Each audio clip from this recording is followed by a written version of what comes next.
Thanks for joining our training. My name's Carly, and Danielle and I created this so that you can make your maximum impact in the world without having to sacrifice your own financial stability and joy. You might wonder if you're a service-driven professional. So let me know if you answer yes to any of these questions. Do you ever prioritize helping others? Pursue career paths that align with your values? Address social or environmental issues? Advocate for marginalized groups? Help others while placing your financial security on the back burner? Make career decisions based on social impact instead of salary? Or see your success as connected to your community's well-being and progress? If you said yes to any of these, you may be a service-driven professional. If you said yes to more than one, you are very likely a service-driven professional. So it's not so much about your role. For example, maybe you're a teacher, maybe you're a doctor, maybe you're a nonprofit worker, maybe you're in the arts. You could be an impact entrepreneur. So it's not about the profession, it's more about how you view the world and how you approach money that sets you apart from others. Because of the way that you think and approach your life and career, your strategy cannot be normal. I wish that you could just ask ChatGPT for all the answers, but unfortunately, because of the way that you think about the world, you're not going to be able to find everything by just Googling how to make a financial plan. And part of that is because one key issue for you is that you're always having to balance your financial priorities with your passion for service. A lot of you also have student loans. Many of you have had structural barriers to financial education, and actually that's not just service-driven people, that's really most Americans. You also have an above average risk of burnout. There are some mindset challenges we have to deal with, such as self-sacrifice and aversion to risk and a skepticism of capitalism. And to be clear, some of that skepticism is good, but you have to ask, how is that skepticism hurting your long-term financial plan?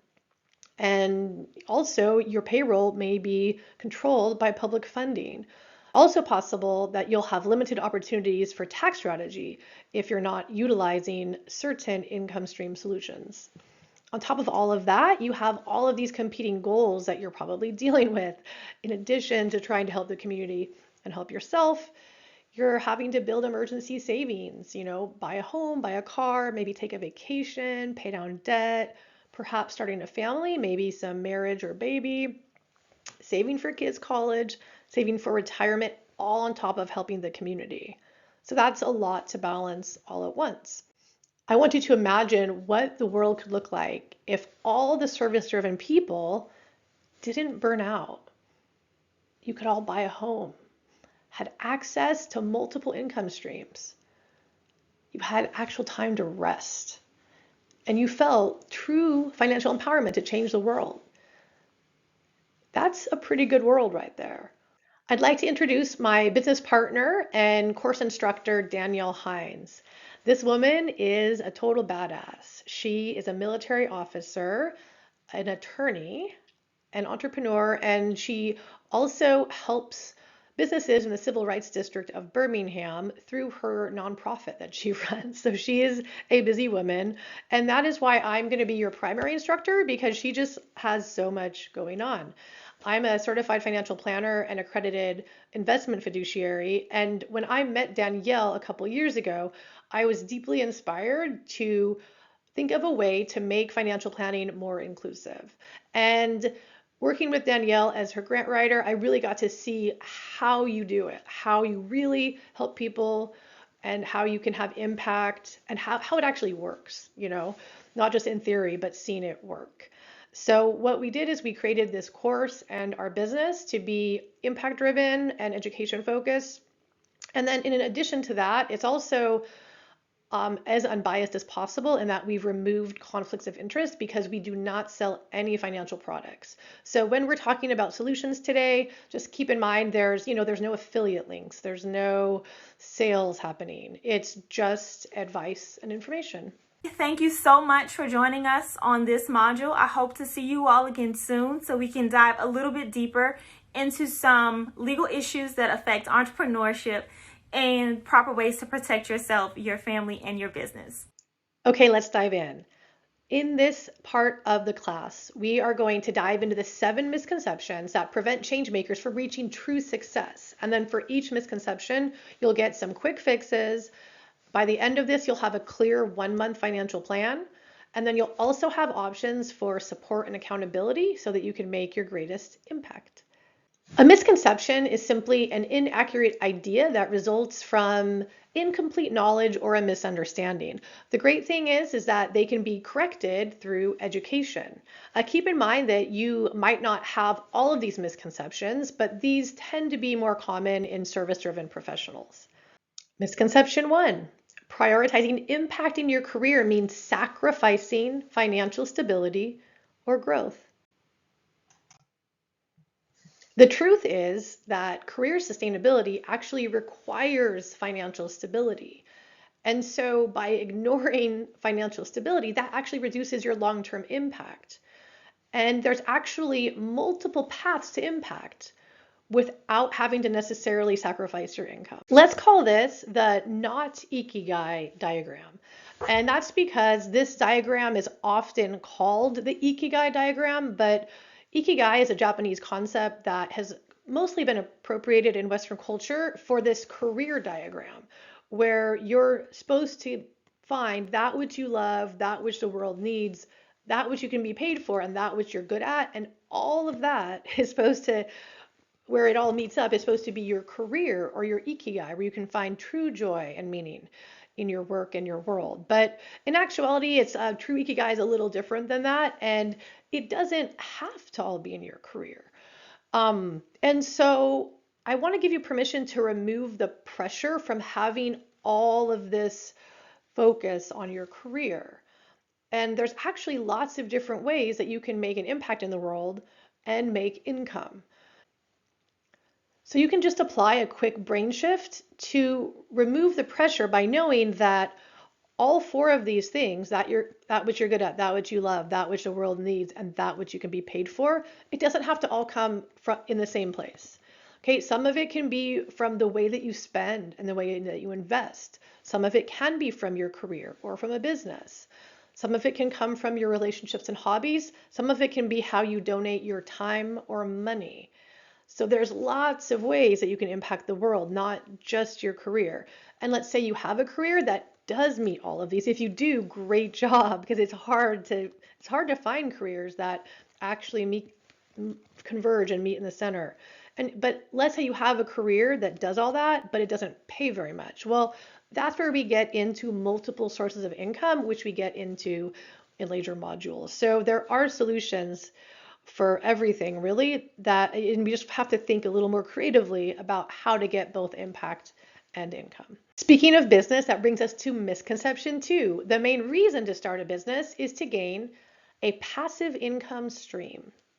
The truth is, business never starts out passive unless you're in some really weird exception.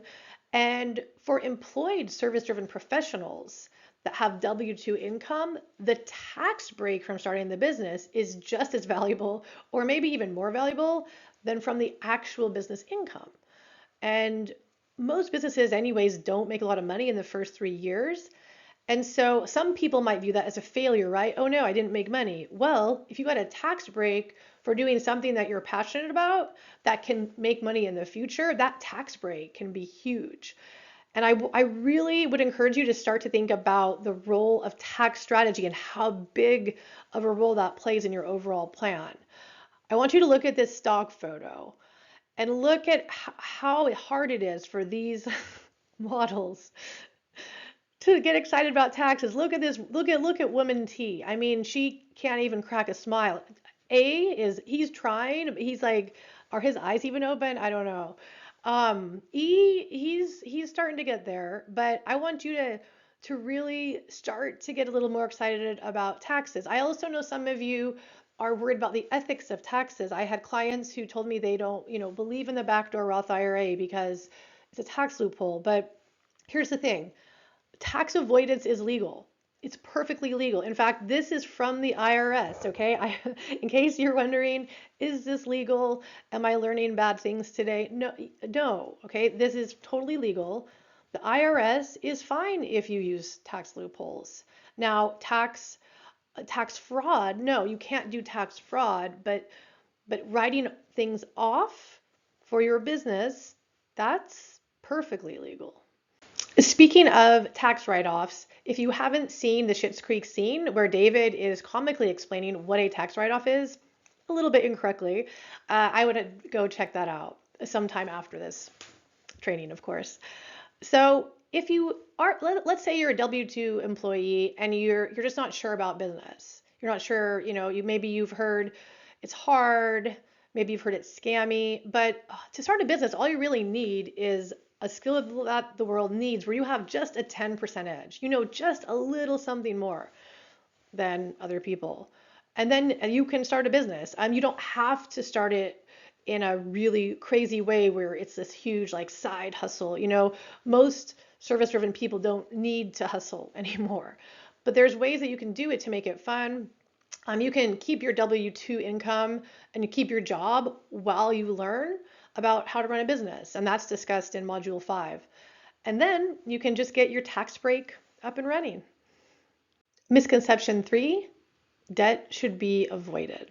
I know that this is an emotional topic for some people because a lot of you have tons of student loans and others of you have credit card debt. But the truth is that debt can be a ladder to success or a pit of despair. A major difference between the rich and everybody else is the rich understand how to leverage debt to climb higher. But the poor find themselves getting trapped and seeking deeper into financial hardship as a result of debt.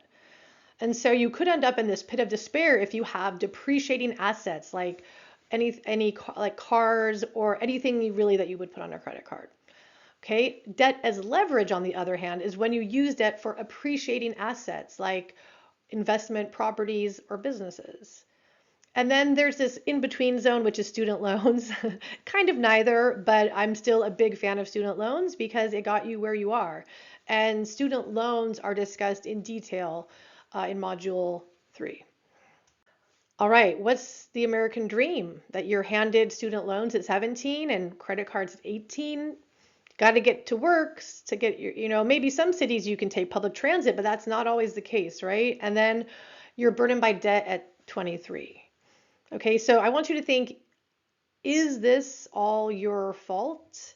I know that sometimes society tells us that we have debt because we're undisciplined and we're lazy, but maybe it was just a lack of financial education, right? And so that's why you're here now. Now you're going to learn about how to deal with it. All right, so the solution is a combination of sacrifice and strategy, but I like to rely more heavily on strategy than just pure sacrifice. Okay, I want to acknowledge that if you do have a lot of debt, yes, short-term sacrifice may be required, but the strategy makes it so much easier. There's methods, there's programs, there's tools. So the goal is to get out of debt efficiently, which may or may not be getting out of debt the absolute fastest. So let's talk about the rate slayer strategy. This is the fastest way to pay down debt. And I know there's lots of other methods out there that you hear about, but just mathematically, this is the only fastest way. So what you do is you list your debts from highest to lowest by interest rate. So not highest to lowest by balance. Okay, look at this diagram. It's by interest rate. Okay, you pay minimums on all the debts except the one with the highest interest rate. Okay, and then you channel all the extra funds towards paying down the one with the highest rate. Once that one is done, then you cross it off, you celebrate, and then you go on to the next one with the next highest interest rate. You repeat that until all of your debts have interest rates under 7%. And then once debts are under 7%, you only pay minimums unless there's some sort of exception, because there's always exceptions to rules, right? But in most cases, you don't need to pay a lot of debt under 7% because we consider that good debt, or at least medium debt. The ones I have highlighted in yellow in the middle, your student loans tend to fall in that middle range. And so, it depends what kind of program you're pursuing, whether you're pursuing loan forgiveness or not, how quickly you'll pay those. So why 7%?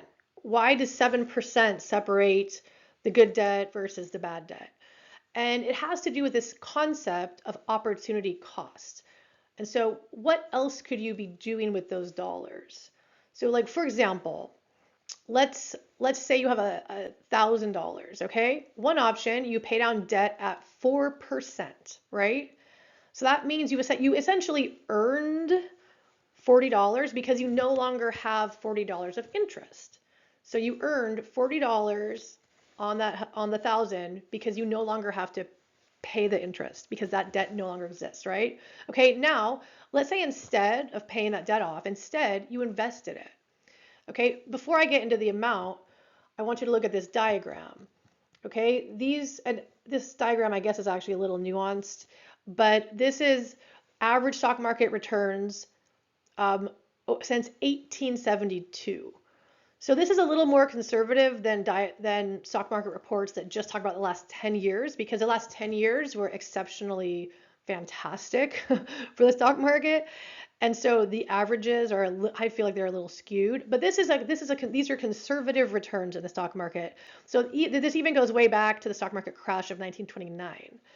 Okay, so the mean return is 8.4%, median is 8.1%. And so let's say you even have some fees in there. That's why I use 7% as the guideline, is because you can pretty confidently earn 7 to 8% in the stock market in a diversified portfolio over any, 30-year period. Now, to be clear, first of all, the investment returns are not guaranteed. And that goes for anything in this presentation. Investment returns are never guaranteed. But still, over the longer period of time, you can have a pretty decent chance of getting 7% or more per year. And so what that means is if you took that same $1,000 and you invested it instead of paying down debt, then you would have earned $70 for the year. That's that 7%. What would a robot pick? A robot would absolutely pick investing because a robot is taking out the emotion. Okay? Does that mean you always have to invest instead of paying down debt? No. But it's something to consider that you may need to add a little more risk to your financial plan just to be able to keep up with inflation in the future. You've got to invest a little bit. In summary, stop paying extra on those low interest loans and instead focus on either paying down higher interest loans or investing. I congratulate each and every one of you for getting this far along in this course. Don't stop. Misconception 4. Tax strategy is primarily about minimizing taxes in the current year. The truth is, the long-term tax strategy is central to a healthy financial plan. And I'm going to go ahead and blame your accountants for getting you to focus too much on the current year. I mean, if you think about your accountant's perspective, or even a virtual accountant, like TurboTax, they're going to try to get you the maximum tax return or pay the least amount of taxes, right? But the problem with that is by overemphasizing tax cuts in the current year, you're failing to think about the long-term plan. And so I want you to think about historical tax rates and what they could look like in the future.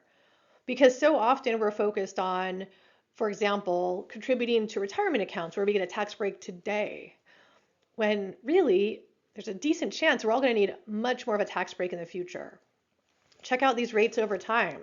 There's been times where the highest marginal tax rate is in the 90s. Now, does that mean that all of your money is taxed at 90% back in the 50s and 60s? No, but it means that for your top dollars are taxed at that highest rate if you're a higher income earner. The lowest marginal rate is where your first few $1,000s are taxed at, and so this would apply to lower income professionals. So I think looking at the highest tax rates, especially knowing that a lot of you are going to achieve in your career, potentially have side businesses, looking at these highest marginal rates is more telling for where taxes could go. And so right now, I know people complain a lot about taxes, but if you look at the pattern, we are in historically low tax rates. I know it doesn't feel that way when you see how much taxes are taken out, but just know that it could be significantly worse.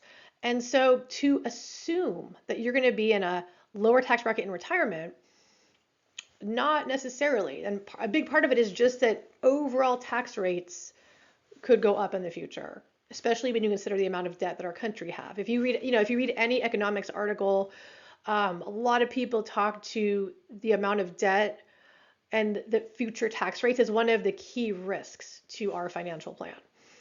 So how do you mitigate that?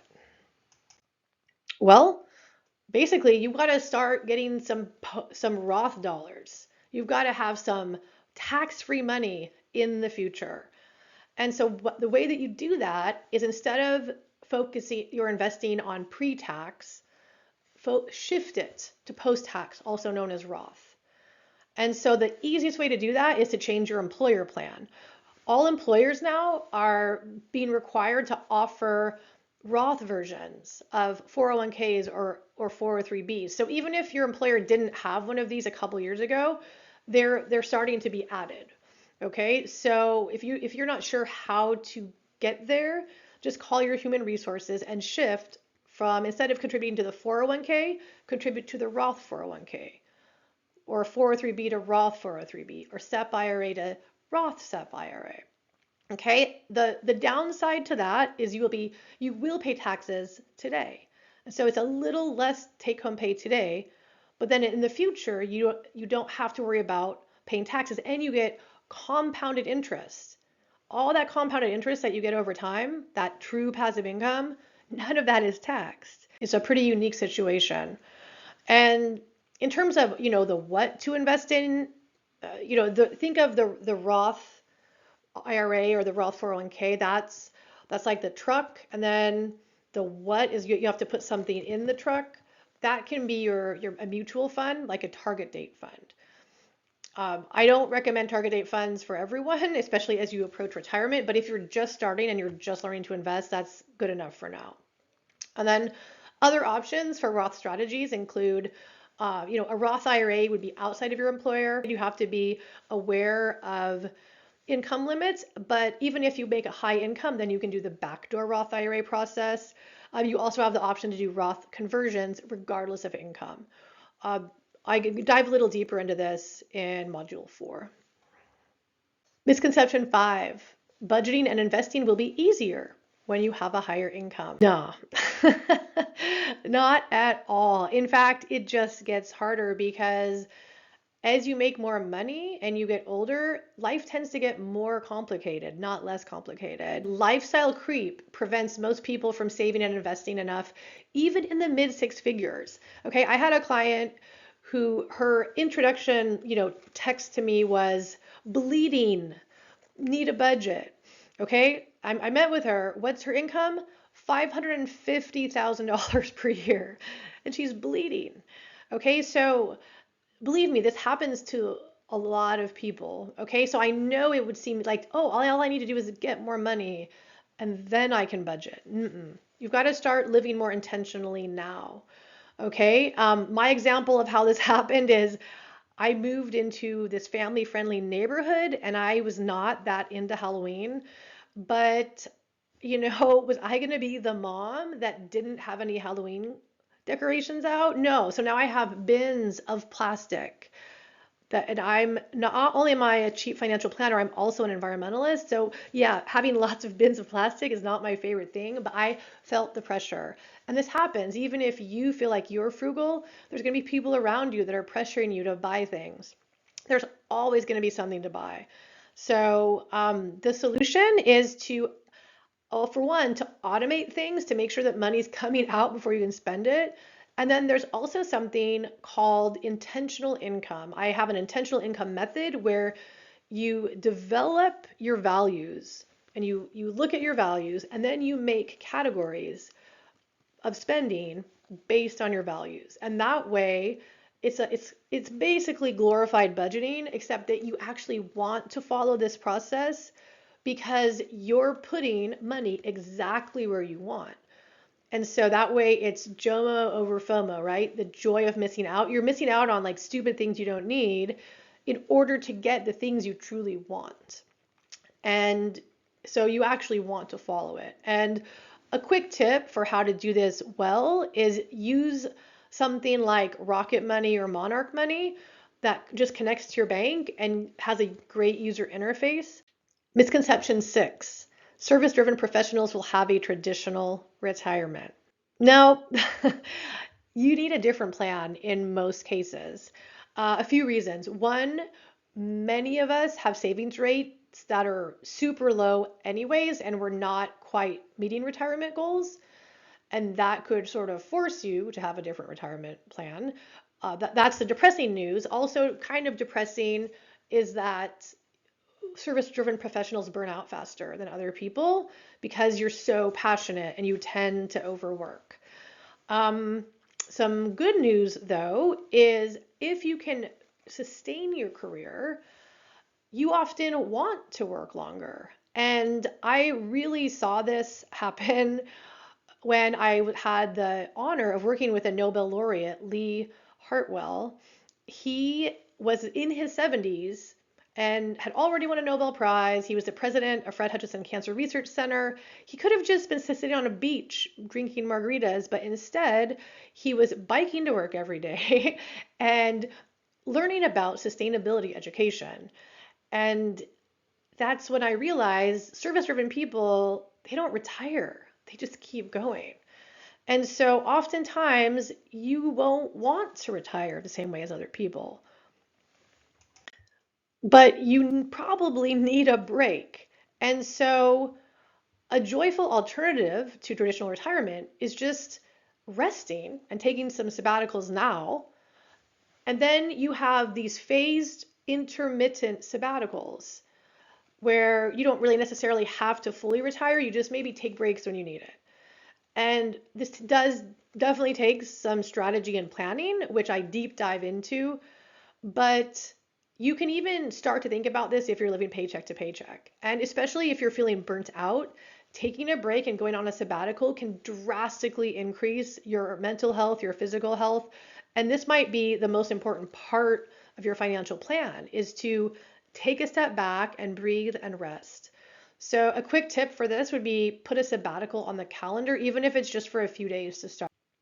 Misconception 7, a healthy money mindset is achieved through setting goals and using money mantras. So the truth is, on one hand, money mindset is important because we have these service-driven traps like capitalism is greed and we are guilty about making money, or we think that we just don't even care about money because all we care about is service.